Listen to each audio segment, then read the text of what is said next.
नमस्कार विद्यार्थी व पालक मित्रांनो, मी ऋषिकेश कुलकर्णी आपल्या सर्वांचं वायब्रंट ऍडमिशन गायडन्स आपल्या युट्यूब चॅनलमध्ये स्वागत करतो.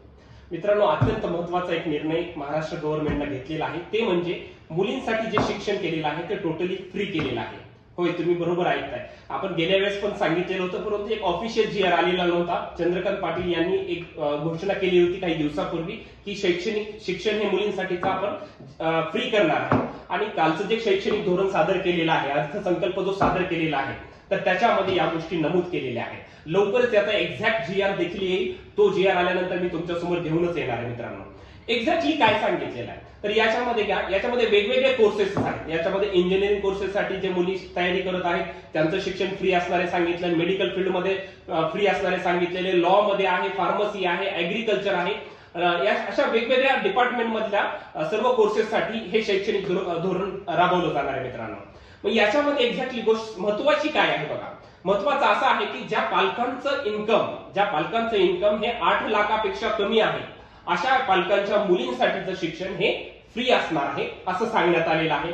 आणि हा अत्यंत चांगला निर्णय. मित्रांनो, सर्वजण म्हणतातच मुलगी शिकली म्हणजे प्रगती झाली, आणि अत्यंत महत्वाचं आहे. पण मेडिकल क्षेत्रामध्ये काय मित्रांनो, मेडिकल याच्यामध्ये फीस ह्या हेवी प्रमाणामध्ये, खूप जास्त प्रमाणामध्ये फीस स्ट्रक्चर आहे.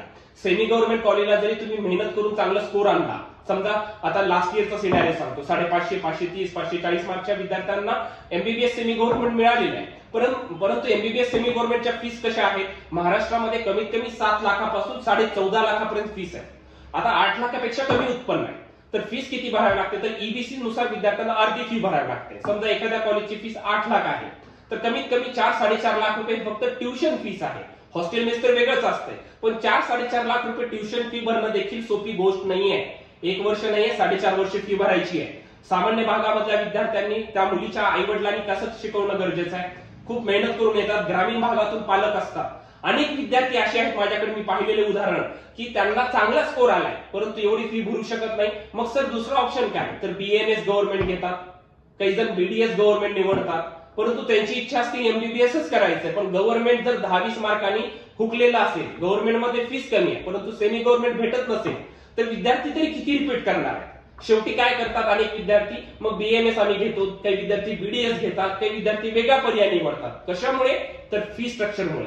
त्यामुळे हा जो गव्हर्नमेंटनं पाऊल उचललेला आहे हा खूप चांगला आहे.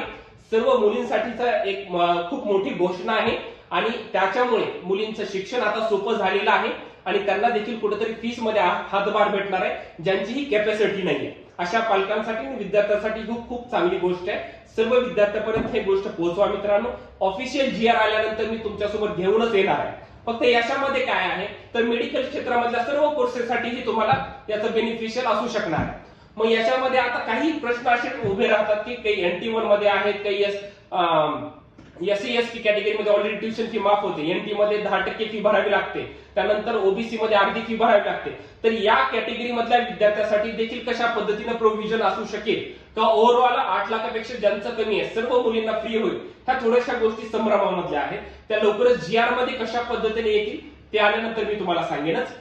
त्यामध्ये दुसरं महत्वाचं काय, काही विद्यार्थ्यांचे कॉल येतात, सर आम्हाला मार्क्स कमी आहेत पण आम्ही मॅनेजमेंट कोट्यातून ऍडमिशन घेणार आहे. तर अशा ठिकाणी म्हणजे किंवा मॅनेजमेंट कोटा पकडा किंवा आयक्यू पकडा, आयक्यू म्हणजे इन्स्टिट्यूशनल कोटा बीएमएस साठी, तर अशा कुठल्याही क्षेत्रामध्ये तुम्हाला फीस माफ होत नसते.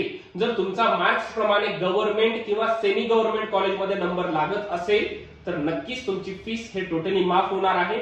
इव्हन एवढं पण सांगितलंय की परीक्षा शुल्क फी जी असणार आहे ते देखील तुमची माफ होणार आहे, असं तर सांगितलेलंच आहे. ठीक आहे. त्याच्यानुसार काही विद्यार्थ्यांचे फोन येतात की सर डीम्ड युनिव्हर्सिटीमध्ये आमची फीस माफ होऊ शकते का, तर माझ्या माहितीस्तव डीम युनिव्हर्सिटीमध्ये फी स्ट्रक्चर माफ होणं ही शक्य नाहीये. आपण बघितले 2 वर्षापूर्वी एमबीबीएस साठी एक जीआर आलेला होता, पण अजून तरी कुठल्याही कॉलेजमध्ये स्कॉलरशिप आलेली नाहीये. पण 1-2 कॉलेजमध्ये आली आहे स्कॉलरशिप, परंतु ती किती मिळाली आहे, 2.5 ते 3 लाख. पण कॉलेजच्या फी स्ट्रक्चर किती आहे, 22 लाख, 23 लाख, 20 लाख. परंतु स्कॉलरशिप किती भेटत आहे, 2.5 किंवा 3 लाख, ते पण 2 टप्प्यात देणार आहे. असं काही कॉलेजला मिळाले, परंतु बाकीच्या कॉलेजमध्ये अजून स्कॉलरशिप आलेली नाहीये.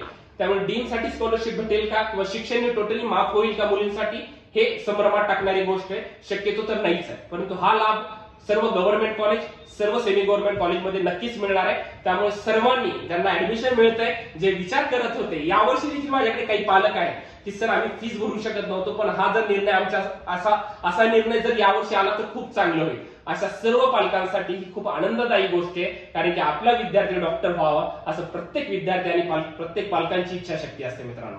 त्यामुळे या गव्हर्नमेंटचा आपण खरंच मनातून आभार व्यक्त करणं गरजेचं आहे आणि सर्व मुलींसाठी हा एक चांगला उपक्रम आहे, जेणेकरून जास्तीत जास्त प्रमाणामध्ये मुली डॉक्टर होण्याचं स्वप्न पूर्ण करू शकणार मित्रांनो. Thank you so much.